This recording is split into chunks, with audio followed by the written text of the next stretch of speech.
Mga kwento ni Felmo.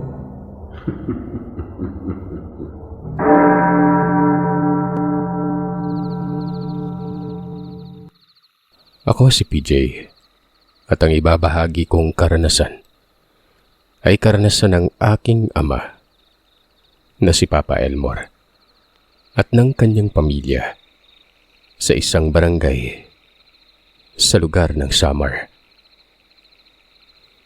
Dekada 80 pa nang nangyari ang kaganapang ito na minsang nasaksiyan ng aking ama. Nakatira sila noon sa bulubunduking bahagi ng Samar kung saan ang pangunahing hanap buhay ay ang pagtatanim ng mga gulay, pag-aalaga ng mga hayop at pangingisda. May kapatid si Papa na ang pangalan, Tita. Nagtatrabaho ito sa isang pamilya na nakatira sa bayan. Mayaman ang pamilya na ito. Si Tita ang nag-aalaga ng matandang babae na ina nang kumuha sa kanya bilang katulong. Dalawa lang si Tita at matanda sa bahay, kung kaya't naging magkalapit ang loob nila sa isa't isa. Hindi kalakihan ang sahod ni Tita pero dinadagdagan yun ng matanda na inaalagaan niya, na naging sanhi kung bakit napaayos ng kanyang magulang ang kanilang bahay noon. Hindi lamang ito, nakabili din sila ng sarili nilang lupain at niyugan na siyang pinagkukunan nila ng hanap buhay. Samantalang pangingisda naman ang hilig ni Papa kaya binigyan siya ni Tita ng pampagawa ng medyo maayos na bangka. Ang buong akala nila ay maayos talaga ang kalagay ni Tita noon. Pero lingid sa kanilang kaalaman na may ginagawa na pala itong kababalagan at nagdudulot sa mga tao ng takot at kahindik-hindik na pangyayari. Naging dahilan ito kung bakit kami nagkaroon ni Tatay ng iniingatang lihim. Para sa mas maayos at malinaw na pagsasalaysay, Sir Seth, isusulat ko ito kung paano napunta si Tita sa poder ng matanda, hanggang sa kung paano naging magulo at paanong nalitsyon si Tita. Tama po kayo, nalitsyon. Isusulat ko po ito sa katauhan ni Tatay Elmore. Payak kaming namumuhay sa isang barangay sa rehiyon ng Bicol. Walang permanenteng trabaho ang aking ama. Natawagin na lamang natin sa pangalang Hector. Habang ang ina ko naman ay si Rona. Dalawa kaming magkapatid. Ang panganay ay nagngangalang Tita. Ako naman ang bunso. Maliit lamang ang aming bahay at halos magkadikit na rin ang kubo namin ng mga magulang ni Tatay. Sila ay sina Lolo Lano at Lola Olay. Sa lugar namin ay may mga kaibigan ako na sina Drido, Bacho at Yago. Magkasama kaming lumaki at naging matalik na magkaibigan. Samantalang ang ate Tita ko naman ay pili lamang ang kanyang kinakaibigan noon. Madalas ay mas pinipili nitong manatili na lamang sa bahay at gumawa ng mga gawaing bahay kaysa lumabas at gumala kasamang ibang babaeng kabataan na taga sa amin. Ako naman, kabaliktaran ng ugali ni ate. Kayod kalabaw ang aming mga magulang. Wala kaming sariling lupain na pagtataniman. Ang lupain naman na namana ni Lolo Lano sa kanyang magulang ay maliit lang. Sakto lang para tayuan ng aming bahay at magtanim ng konti noon. Ganon din ang pag-aalaga ng konting hayop, kagaya ng manok at bibe. May alaga ako na 2 aso, sina Dagul at Upos. Sila yung palagi kong kasakasama kahit saang galaan ako pumunta. Bata pa lamang kami ni ate noon ay madalas na kaming nakakarinig na may aswang sa lugar namin.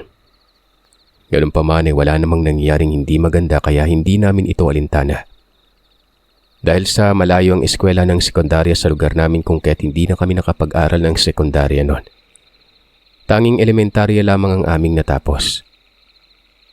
12 taong gulang ako. Si ate naman nasa 15 anyos nang nagkasakit ang aming ina. Dinala ni Tatay si nanay sa may ospital sa bayan. Doon namin nalaman na may sakit ito sa matres na kung tawagin ay myoma. Kailangan niya maoperahan sa madaling panahon. Ayon sa doktor, kahit hindi natanggal ang bukol sa kanyang matres ay may posibilidad na mahulog yun sa kanser. Sa batang edad namin ni ate ay nagkaroon kami ng suliranin. Matanda na rin sina lolo at lola at hindi na nila kaya ang magtrabaho ng mabibigat na gawain.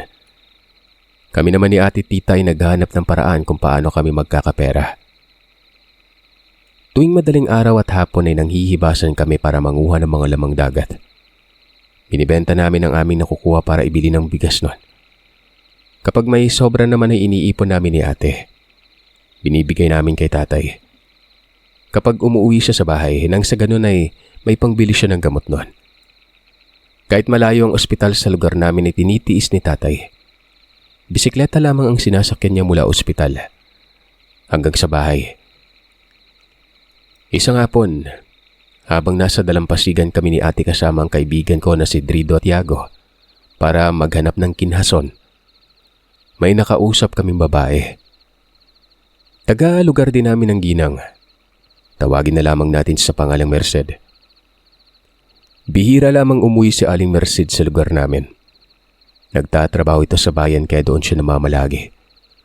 Umuwi lamang siya para magdala ng supply ng pagkain para sa kanyang 3 anak na nakatira sa kanyang magulang. Ano ba ang hinahanap ninyo? Tanong ng ginang sa amin na abalang nangunguha ng kinhason. Sumagot naman kami na naghahanap kami ng lamang dagat noon.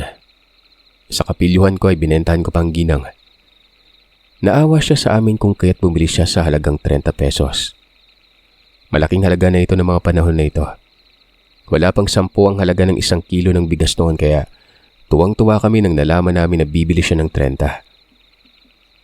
Sigurado kaming may matitira pa sa pera na siyang ibibigay namin kay tatay para ibili ng gamot ni nanay. Maraming salamat Ate Merced. May pangbili na kami ng bigas at pangdagdag sa pambili ng gamot ni nanay. Wika ni ate noon. Kumunot ang noo ng ginang. Nagtanong siya sa kung anong nangyari kay nanay. Kinuwento naman ni ate kay Ginang Merced ang kalagayan ni nanay at ang sinabi ng doktor na kailangan siyang maoperahan sa lalong madaling panahon. Napaisip ang ginang noon. Ilang sandali pa ay nagwika ito na naghahanap ng katulong ang kanyang amo. Kung gusto mo tita, ikaw na lang ang irereto ko doon. Sasamahan mo lang naman ang nanay niya sa sarili nitong bahay. Ako na din ang makikiusap sa amo ko na pahiramin kayo ng pera para maipa-opera na yung nanay Rona mo. Alok ni Aling Merced. Dahil sa oportunidad na makapagtrabaho at magkaroon ng magandang sahod, lalo na ang kagustuhan na maoperahan si nanay. Hindi nagdalawang isip si ate na sumang-ayon sa alok ni Aling Merced noon. Dahil doon ay nagwika siya na pupunta siya sa bahay para kausapin sila lola o sino mang matanda na matnatnan niya sa bahay para kausapin noon. Muli naman kaming nagpatuloy sa pangunguha ng kinhason habang si Aling Merced naman ay umuwi na rin sa kanila. Hindi na kami nagtagal pa sa hibasan. Kagad na rin kaming umuwi nang muli kaming nakakuha at nakabenta ng kinhason sa mga namamasyal sa dalampasigan. Nang nakarating kami sa bahay ay naroroon si tatay. May dala siyang ulam na ayon sa kanya ay pagkain niya ni nanay na mula sa ospital. Hindi niya nakain kaya pinadala niya kay tatay para makatikim naman kami ni ate ng ulam na karne. Dahil doon ay binigay na lamang namin kay tatay ang napagbentahan namin ng mga nakuha naming kinhason. Hindi nagtagal ay dumating sa bahay si Aling Merced. Kinausap niya si tatay at sinabi ang tungkol sa alok niya kay ate. Hindi naman kaagad nakasagot si tatay noon. Ayon sa kanya ay si ate na ang bahalang magdesisyon. Hindi naman nagpaligoy-ligoy pa si ate. Kaagad niyang sinabi kay Aling Merced na gusto niyang mamasukan sa amo nito. Kung ganon, hindi na ako maghahanap ng iba. Daanan kita dito bukas ng umaga pag bumalik na ako sa bahay. Wika niya. Sinabi din ito na kapag nakausap na niya ang kanyang amo ay sasamahan niya si ate na pumunta sa ospital para ihatid ang pera nang sa ganon ay maoperahan na si nanay. Lumiwanag naman ang itsura naming lahat. Para sa amin ay hulog ng langit ang ginang ng mga panahon na yon. Kinabukasan, maaga pa lamang ay hinihintay na ni ate si Aling Merced. Ito na yung araw na aalis na si ate sa bahay para mangamuhan sa bayan. Pinaalalahan na naman siya ni lola at lolo na mag-iingat at magpakabait nun. Nang sa ganun ay magustuhan siya ng kanyang amo at tratuhin siya ng maayos. Tumango naman si ate bilang pagsang-ayon sa mga habilin ni Lola. Habang ako naman ay binili na ni ate na huwag magpasaway kina lolo at lola noon. Ayon sa kanya, uuwi din siya sa bahay, paminsan-minsan kaya mayayari ako sa kanya kapag nagpasaway ako. Tumango naman ako sa sinabi ni ate. Kagad na din silang umalis ni Aling Merced ng mga oras na yon. Kinahapunan ay umuwi si tatay sa bahay. Muli ay may dala siyang pagkain na galing sa ospital. Dahil doon ay sinabihan siya ni Lola na kumain kapag nagbabantay siya kay nanay. Mahirap na't ikaw na naman ang magkasakit ha. Alalahanin mo na lamang ang pamilya mo. Nakakakain pa naman kami dito kahit gulay at lamang dagat ang ulam. Kaya huwag kang mag-alala. Mahabang wika ni Lola kay tatay noon. Tinanong ko naman si tatay kung pumunta ba sila ate sa ospital pero sabi ni tatay hindi pa. Hindi din naman nagtagal pa si tatay sa bahay. Kumuha lamang ito ng gamit ni nanay at naligo noon. Pagkatapos noon ay kaagad din siyang umalis para bumalik na sa ospital. Naiwan kaming tatlo nila lolo at lola sa bahay. Nang gabing yun ay niyaya ako ni lolo na maghulog ng lambat para kinabukasan ay papandawin namin kapag oras na ng hibas. Sumama ako kay lolo. Kakaibang init ng temperatura sa labas ng gabing ito. Hindi namin alam kung ano ang nangyayari. Mabigat din ang bawat ihip ng hangin na animoy. Nagpapahiwatig ng hindi magandang panahon. Dahil doon ay hindi na kami nagtagal pa ni Lolo sa laot. Pagkatapos naming maihulog ang lambat ay kaagad na rin kaming umuwi sa bahay. Nadatnan pa namin si Lola na naghihintay sa amin sa maliit naming sala. Dali-dali naman akong naglinis ng katawan at natulog na. Kailangan naming magising ng maaga ni Lolo kinabukasan para mapandaw ang hinulog naming lambat. Dahil sa pagod ay kaagad na rin akong nakatulog. Nagising na lamang ako kinabukasan ng ginising ako ni Lolo. 4:00 pa lamang yun ng madaling araw. Ayon sa kanya ay hibas na ang tubig kung kaya't kailangan na naming pandawin ang aming lambat noon. Mahirap na kapag tinagalan pa natin baka maunahan pa tayo ng aso sa pagpandaw ng isda. Dali-dali akong bumangon para makaalis na kaming dalawa. Pagdating namin sa pinaghulugan namin ng lambat, natuwa ako nang makita ko maraming natuhog na isda sa lambat noon. Ibig sabihin ay medyo marami kaming maibibenta. Hindi nagtagal ay may kabarangay kaming lumapit. Nakipagkwentuhan ito kay Lolo. Ayon sa kanya ay may nawawalang 2 bata kagabi. Inutusan lamang daw ng magulang sa kabilang barangay para bumili ng sangkap na niluluto nito pero hindi na nakauwi ang 2 batang yon. Sumagot naman si Lolo na baka naglakwat siya ang 2 o hindi kaya naglayas kaya hindi na nakauwi. Pero umiling ang Ginoo. Ayon sa kanya ay malakas ang kutob niya na aswang ang may kagagawan sa pagkawala ng 2 bata. Di ba matagal nang nawala ang usap-usapan ng aswang dito sa lugar natin? Patanong ng wika ni Lolo sa Ginoo. Sumagot naman ito na usap-usapan lang naman ang nawala. Hindi naman ang mga aswang noon. Sinabi pa nito na may usap-usapan na hindi taga sa amin ang aswang. Marahil ay taga ibang barangay o taga ibang sityo kung saan medyo liblib na ang lugar. Hindi na nagbigay pa ng komento si Lolo. Hindi naman sa hindi ito naniniwala. Ang ayaw niya lang ay ang gumagawa-gawa ng kwento tungkol sa mga nilalang o maging sa tao man na wala pa namang sapat na katibayan. Siguro ay nararamdaman ng kausap ni Lolo na hindi siya interesado sa mga kinikwento nito kaya nagpaalam na lamang ito na aalis na. Pero bago pa ito umalis ay nanghingi pa ito kay Lolo ng isda na pang-ulam ng kanyang pamilya. Hindi naman ito nabigo dahil hindi naman nagdadalawang isip si Lolo na magbigay. Pagkatapos naming magpandaw ng lambat at natanggal ang isda ay kaagad na rin naming binenta yun ni Lolo. Nagtira na lamang kami ng aming iluluto para ulamin. At ang iba naman ay babaunin ni tatay sa ospital kapag umuwi siya mamaya para kumuha ng pagkain. Pagdating namin sa bahay, kaagad na bumungad si Lola. Kausap niyang isa sa aming kapitbahay na si Aling Deding. Pinag-uusapan nilang tungkol sa 2 bata na nawawala nung gabi. Ayon sa aming kapitbahay ay hindi pa rin umano nakikita ang dalawang bata. Ang masaklap pa ay nawawala din ang ina nito. Hindi naman na nagtagal pa ang pag-uusap ng dalawa dahil sa pagdating namin ni Lolo noon. Kagad na pumasok si Lola para maasikaso ng aming dala. Habang ang ginang naman ay umuwi na rin para asikasuhin ang kanyang bahay noon. Kaagad din kaming naglinis ng katawan ni Lolo. Habang kumakain ng agahan ay hindi maiwasan na mapag-usapan ang tungkol dito sa dalawang batang ito. Ayon kay Lola, maging siya man ay malakas ang kutob niya na hindi naglayas ang dalawang bata kasama ang kanilang ina. At maging ang ina ng mga bata ay hindi masasabing iniwan ang kanyang asawa. Marahil ay umalis lamang ito para hanapin ang kanyang mga anak. Habang ako naman ay nagtataka kung bakit bigla na lang may nangyayaring ganito sa aming lugar. Wala naman akong naririnig na ganitong pangyayari noon. Ang lahat ng naririnig ko ngayon ay bago sa aking pandinig. Ang alam ko lang ay ang usapan tungkol sa aswang.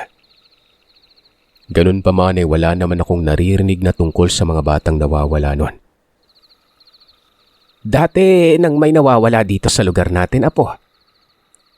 Ang pinagkaiba lang ay hindi ito pinag-uusapan ng mga tao. Para bang nawala na sa isipan nila ang usapin tungkol sa mga taong nawawala. Wika ni Lola. Dahil doon ay napatango na lamang ako at tinatupag na ang aking pagkain. Pagkatapos ay inutusan ako ni Lola na pakainin ng alaga ko mga aso noon. Pagkatapos ng lahat, hindi ko namalayan na nakatulog na pala ako sa upuan na gawa sa kawayan. Nagising na lamang ako gawa ng naririnig ko ang boses ni Tatay. Masigla itong nakikipag-usap kina Lolo at Lola. Pagmulat ko ng aking mga mata, nakita ko si Papa na nakaupo sa pagkainan. Maraming tinapay sa lamesa at may mga prutas pa. Niyaya niya na akong kumain dahil may ulam siyang dala. Kagad akong lumapit sa lamesa at nagmano sa kanya. Kumain ka na, anak. May dala akong ulam. Binili yan ng ate mo. Pumunta sa ospital. Kasama yung amo niya. Sinagot na nila yung pag-opera sa nanay mo. Sagot na nila yung lahat ng gastusin, anak. Uhulog sila ng langit sa atin. Natuwa ako, Sir Seth. Ganun pa man ay napaisip ako na baka ikakaltas nila yun sa sahod ni ate. Pero ayon kay Tatay, hindi daw. Ayon sa amo ni ate ay aalagaan at mahalin lang ni ate ang kanyang ina. Ay sapat ng kabayaran yun para sa kanila. Kagad din na bumalik si Tatay sa ospital pagkatapos nito. Nang sumunod na araw ay nalaman namin na nakita na ang dalawang bata. Yun nga lang, wala na silang buhay. Nakakapanghilakbot din ang kalagayan ng dalawang bata nang nakita ng mga mangingisda noon. Ayon sa mga nakakita sa dalawang batang ito, nakalutang na sila sa tubig. Wakwak ang tiyan at walang mga lamang loob. Kung kaya't halos mabaliw-baliw ang kanilang ama nang nakita ang katawan ng dalawa. Habang ang ina naman ay hindi na nakita pa sa lugar namin. Kung kaya't ang ama na lamang ng mga bata ang nag-asikaso sa pagpapalibing ng mga ito. Tuluyang naoperahan si nanay at naiuwi sa bahay. Paminsan-minsan ay umuwi din si ate sa amin. At sa tuwing uuwi ito ay tuwang-tuwa kami dahil sa marami ang kanyang dala. Marami din siyang pera. Ayon sa kanya ay maliban sa sahod niya ay binibigyan siya ng matanda ng pera para sa kanyang panggastos noon. Iniipon niya yun hanggang sa umabot ito ng medyo malaking halaga. Naipagawa niya rin ng maayos ang bahay namin sa pagtatrabaho lang sa pamilya. Hindi lang naman si ate ang nakapagpaayos ng bahay. Ganon din si Aling Merced na siyang nagreto kay ate sa kanyang amo noon.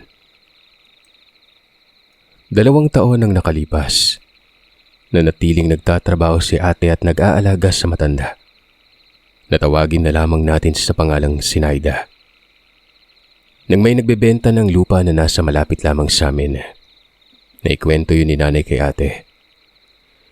Nasorpresa pa ako nang sinabi ni ate na kakausapin niyang amo niya na baka pwede siyang makautang ng pera at gusto niyang bilhin ng lupain na binibenta.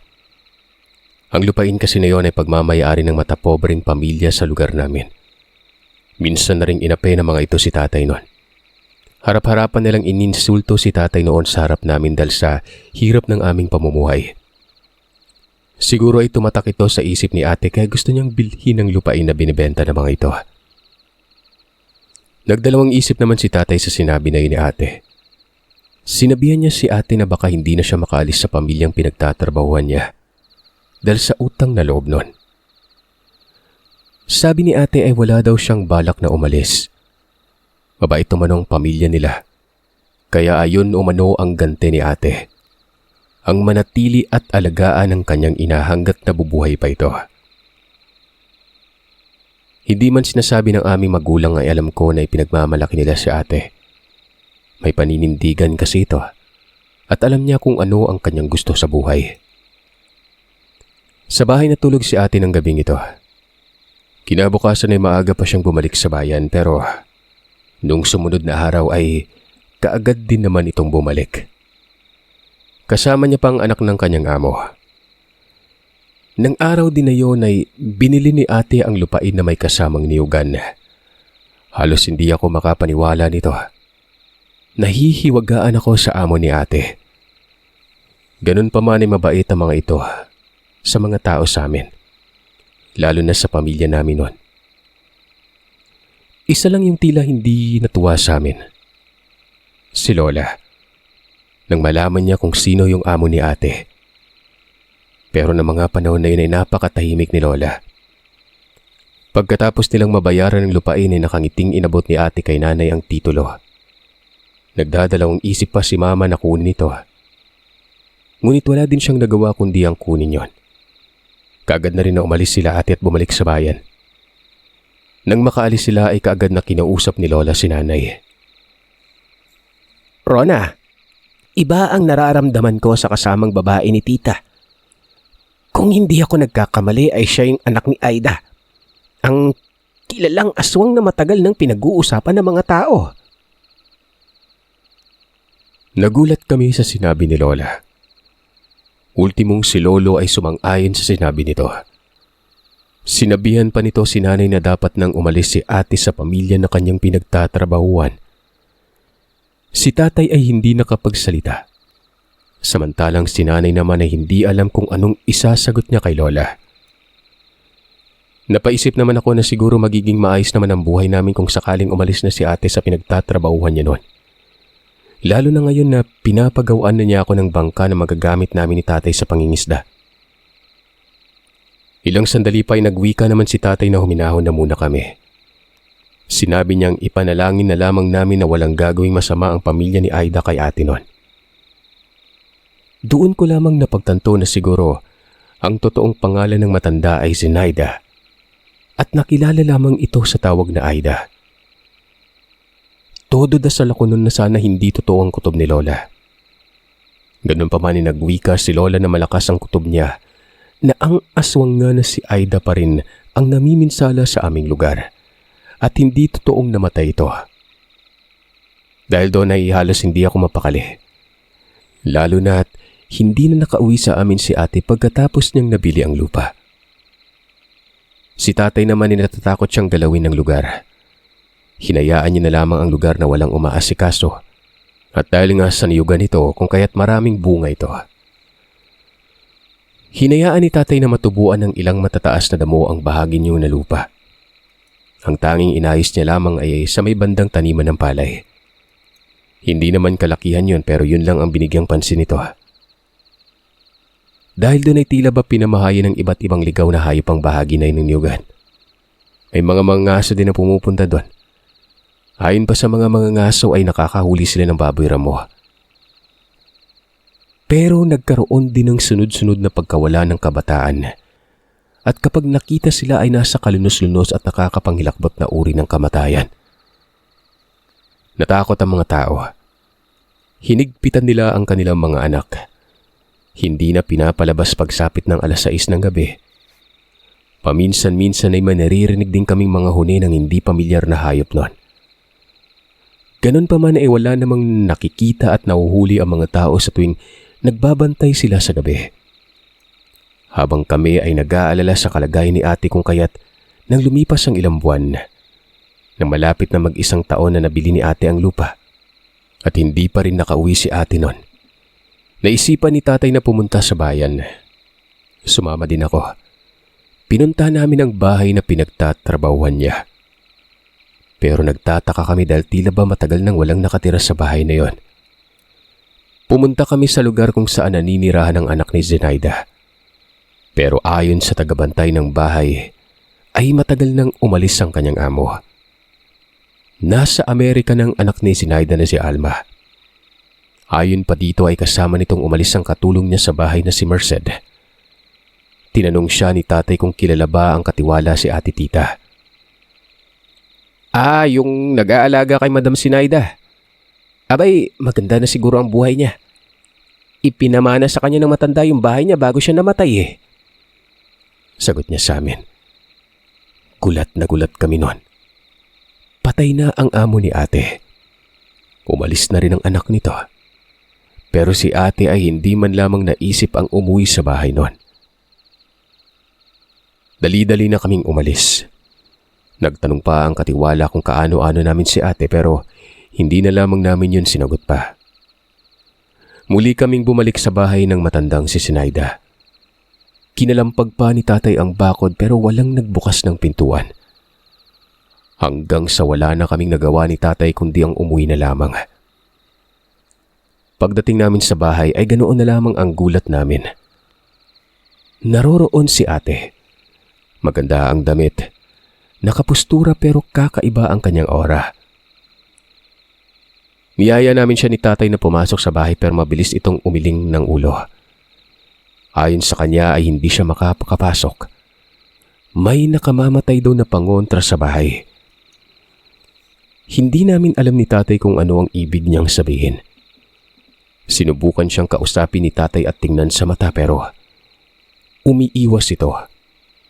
Sa halip ay tinulak niya kami ni tatay para makapasok na sa bakuran noon. Kasunod nito ay ang pagtakbo niya ng mabilis papunta sa kabilang bahagi ng lupain kung saan nang niyugan. Takip silim na noon. Madilim na. Sinabihan ako ni tatay na hanapin namin si ate. Gusto din sanang sumama ni lolo sa paghahanap pero hindi na pumayag si tatay. Ayon sa kanya ay masyado nang matanda si lolo. Kaya pinanatili na lamang ito ni tatay sa bahay. Hinanap namin ni tatay si tita sa niyugan, sa taniman ng palay at maging sa kagubatan pero wala talaga kaming nakita. Napapamura na nga si tatay sa pagod at pag-aalala noon. Nakakaramdam na rin kami ng gutom dahil nasa 12:00 na ito ng gabi. Mor, anak, ang mabuti siguro umuwi na muna tayo. Mukhang wala tayong mapapala sa paghahanap sa ate mo. Magtago na siya at mas mahirap hanapin ng taon nagtatago kaysa sa taong nawawala. Galit na galit si tatay noon. Hinabot ba naman kami ng ating gabi? Nadatnan pa namin si lola at nanay na nagdadasal. Kaagad nila kaming pinapasok sa bahay. Mahina na noon si lola at lolo kung kaya't hindi na nila makakaya pa na matulungan kami sa paghahanap noon. Dahil sa pagod din nakatulog ako nang hindi nakakain ng hapunan. Nakapagbihis lang ako noon at nahiga sa upuan sa sala. Pero hindi ko na malayan na nakatulog na pala ako. Paggising ko ay si ate ang laman ng usapan ng aking magulang. Sinabi naman ni tatay na baka si ate ang sumalo sa pagiging aswang ng amo niya. Kung alam ko lang na mangyayari to, hindi na sana ako pumayag na magtrabaho siya sa mga tao na hindi nating kilala. Wika pa ni tatay na tila ba sinisisi ang sarili sa mga nangyari. Habang ako ay hindi ko alam kung ano ang sasabihin. Kinagabihan na hindi kami umalis ni tatay sa bahay. Ayon sa kanya, ay maghahanap siya ng albularyo sa kabilang baryo kinabukasan. Pero nang gabing yon ay may narinig kaming mga putok ng baril. May kalayuan ito at kung hindi kami nagkamali, ay naroroon banda ang mga putok ng baril sa may niyugan. Normal lang naman na may naririnig kaming putok mula sa niyugan na yon. Gawa ng gaya ng sinabi ko ay may mga nangangasa sa bahaging ito ng lupain. Pero hindi ko alam kung bakit balisa kami ng gabing yon. Pakiramdam namin, hindi hayop yung tinamaan. Ganun pa man ay hindi kami basta-basta makalapit sa lugar dahil usong-uso pa noon ng mga rebelde. At kadalasan sila ang mga nangangaso sa mga kabundukan.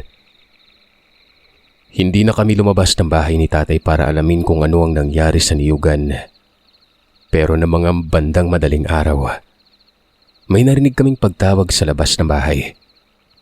Nagising kami. Sabay pa kaming pumunta sa labas para alamin kung sino ang tumatawag. Isa sa mga kaibigan ni tatay na si Mang Ando na nakatira sa looban na bahagi ng sityong nasa labas noon. May kasama itong isang lalaki, si Mang Arbon. Ayon sa kanila ay sumama kami sa kanila. Si nanay noon ay palabas na rin ng bahay. Gustong sumama pero pinigilan na namin siya ni tatay. Wala namang nagawa si nanay kung di ang pumasok na lamang noon. Sa daan pa lamang ay panay na ang hingi ng tawad ng mga kaibigan ni tatay. Ayon sa kanila ay sigurado silang baboy ramo ang nahuli nila sa niyugan. Kaya hindi nila sinasadya noon. Naguguluhan din sila sa nangyari. Inuusisa sila ni tatay kung ano ba ang ibig nilang sabihin. Basta pre, pasensya talaga. Kami man hindi namin kayang ipaliwanag eh. Malinaw na baboy ramo yung nahuli namin. Nilitsyon namin. Hindi talaga namin alam kung anong nangyari. Nasa 15 minuto ang nilakad namin bago makarating sa bahay ni Mang Ando. Nasa 2:00 na madaling araw yon. Pagdating namin sa kanila ay naroroon pang 3 kasama nila na nakapalibot sa litsyon na nakasalang sa apoy. Pero ganoon na lamang ang panlulumo ko nang ang tumambad sa amin ni tatay ay ang sunog na katawan ni ate. Nakatusok ito sa kawayan at nakasalang sa apoy na animoy isang litsyong baboy. Nakatali ang mga kamay at paa sa kawayan, habang ang kawayan ay nakatusok sa bunganga ni ate palusot sa kanyang puwetan. Animoy isa talagang baboy ang kanyang kalintulad. Napaluhod kami ni tatay. Hindi kami makasigaw na animoy na wala kami sa ulirat. Ilang segundo pang nakalipas bago sumigaw si tatay ng malakas nun. Ganun din ako. Tinawag ko ng tinawag ang pangalan ni ate. Hinawat kami ng mga tao na kasamahan ni Mang Ando. Nagwala si tatay. Biglang hinugot ang itak ni Mang Arbon, pero bago pa man siya makataga ay mabilis na siyang hinampas ni Mang Ando ng baril sa batok. Nawalan siya ng malay. Habang ako naman ay sumisigaw na, nagmamakaawa ako sa mga tao na wag nilang papatay ng tatay ko.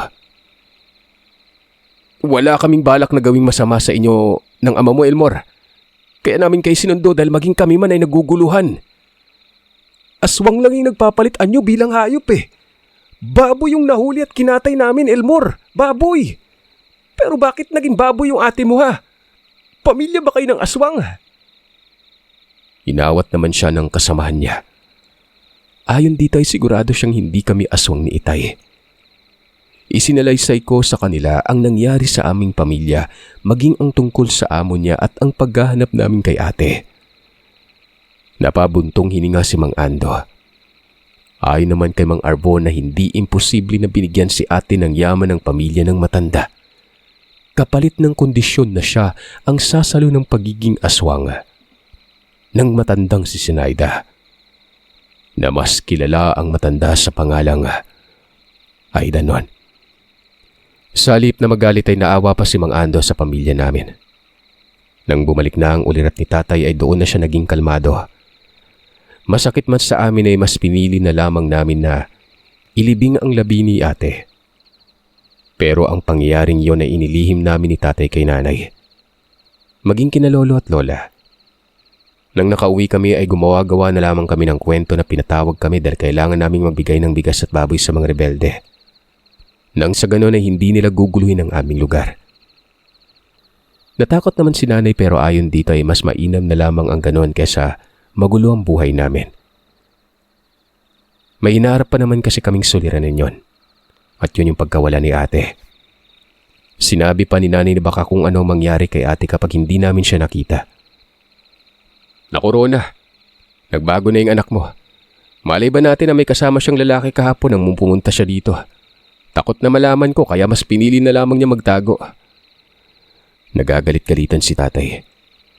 Sinabihan niya pa si nanay na hayaan na at bukas na bukas din na muli siyang pupunta sa bayan para muling kumalap ng balita tungkol kay ate. Sabi naman ni nanay ay ayos lang na sumama si ate sa lalaki, na marami na rin itong naitulong sa amin kaya hindi na masama ang sarili niya na manangunahin niya. Ganun pa man ay hindi maganda kung mas pinili niya makipagtanan kaysa harapin kami at personal na magpaalam nun. Bumuntong hininga na lamang si tatay. Hindi na niya sinagot pa ang sinabi ni nanay. Nagwika na lamang ito na matulog na kami.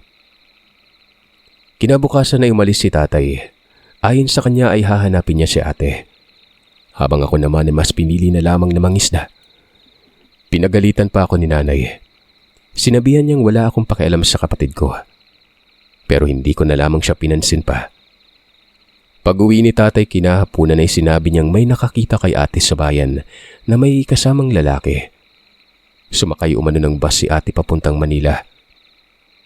Nakipagtanan siguro, baka takot na hindi natin siya payagan na mag-asawa na. Nakakuha din ako ng balita na ibinenta niya yung bahay na ipinamana sa kanya ng amo niya. Dahil doon ay hindi na nag-alala pa si nanay.